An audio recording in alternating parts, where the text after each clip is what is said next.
Yeah, so Julia, I mean, speaking of family detention, you've reported this week the Trump administration is working to bring back those family detention centers. They were closed under President Biden, but there are some potential challenges there, right?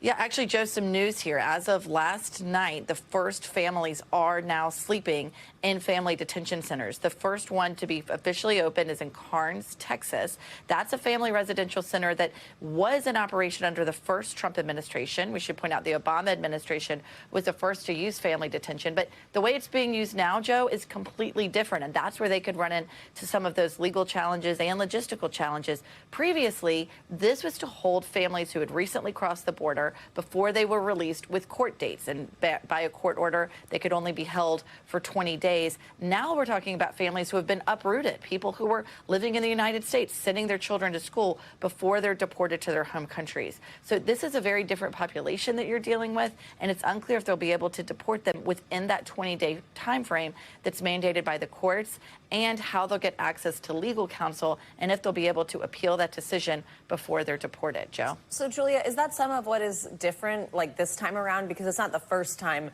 a policy like this has been in place. Like, even back to 2014, the Obama, the then Trump, again now Trump and Biden administrations have all tried to, deter families and unaccompanied minors from even crossing the border in the first place. So is what you're mentioning what makes this different?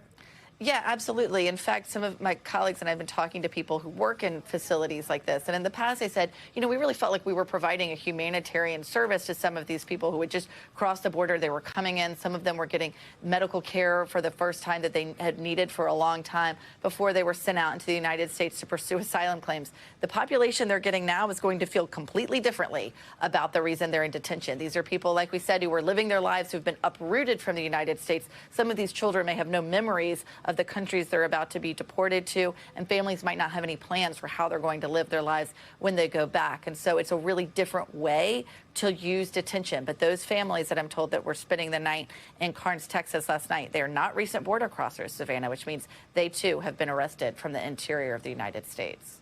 All right, Julia, thank you very much.